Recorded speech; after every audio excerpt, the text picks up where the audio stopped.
Hello everyone. Good evening students. I'm very glad to invite you all to see this new video. So in this video we are going to see a new topic, that is prose, the unusual spectator. The unusual spectator. The story is written by Ruskin Bond. The story is adapted from Cricket for Crocodile. Ruskin Bond is an Indian author of British descent. He was awarded the Sahitya Academy Award in 1992. A Flight of Pigeons, Delhi is Not Fair, The Blue Umbrella, and many more stories here are the famous books by Ruskin Bond you must check out. Let's move on to the story. Ranji and his friends used to play cricket near the river bank. Sometimes their fathers also turned up for a game and they helped to provide bats and balls and pocket money. The local bank manager was especially generous. A regular spectator at these matches was Naku, the crocodile, who lived in the river. Sometimes he came out on the river bank to bask in the sun. He did not care for people, especially cricketers. However, he disliked the noise they made, scaring his lunch away. One Sunday morning, when Ranji and his friends came to play cricket, they were astonished to see Naku lazing on the river bank. He simply wouldn't move even after the boys threw pebbles at him. Then Prem took a ball and threw it at Naku, which caught him on the snout. Startled and stung, he wriggled off the pitch and moved rapidly down the riverbank and into the water. There was a mighty splash as he dived for cover. When the grown-ups arrived, no one mentioned the crocodile, just in case the adults decided to call off the match. The match started and soon the village team was scoring runs at will. Shiro smashed a ball hard and high towards the river. Naku, who had been sulking in the shallows, saw the ball come towards him.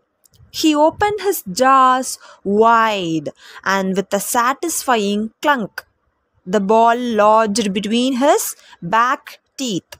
Naku got his teeth deep into the cricket ball and chewed. After a lot of commotion, the match continued as the village team posted a modest total of 145 runs. Lunch first, said the bank manager, and they took a half-hour break. Soon the picnic was in the full swing with patties, carrot cake, savory rice and sauces of all kinds. No one noticed as Naku, using some tall reeds as cover, had crept halfway up the river bank. The smell of the delicious food had reached him as well. After lunch, the bank manager strode out to the wicket in the company of young Natu. However, soon after, the bank manager had his bat raised and the ball took his middle stump. A fly got in my eye. I wasn't ready. Flies everywhere, and he swatted angrily at flies that no one else could see. Angry and disappointed, he walked to the banyan tree and lowered himself into the cot respectfully brought for him by the villagers rather gingerly. Once he settled down, he promptly felt fast asleep. It was strange how the flies didn't seem to bother him anymore. The match continued as Ranji's team was slowly but surely putting runs on the board. Both Natu and Natu's father fell to the clever bowling and fielding of the village team. Everyone was so intent on watching the match that no one noticed that Naku had crept further up the river bank to slide beneath the cot on which the bank manager was sleeping. There was just room enough for Naku to get between the legs of the cot. It was not long before Naku dozed off, too. The score reached 140. With only 6 runs needed for victory, Ranji decided to do it in style. He drove the ball hard and high towards the banyan tree and thump.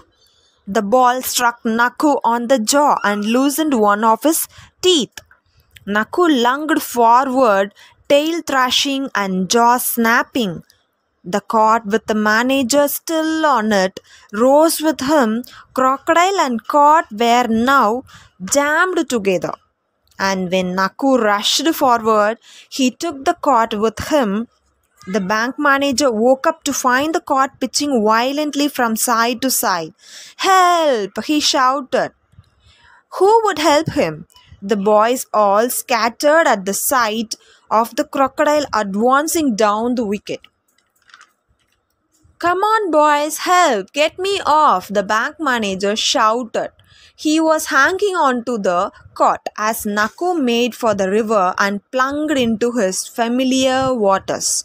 The bank manager tumbled into the water and scrambled up the bank while Naku made for the opposite shore.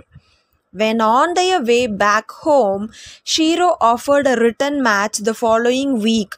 None of the grown-ups seemed to be free. So, students, I hope you all understood the story. Thank you, students, for watching this video.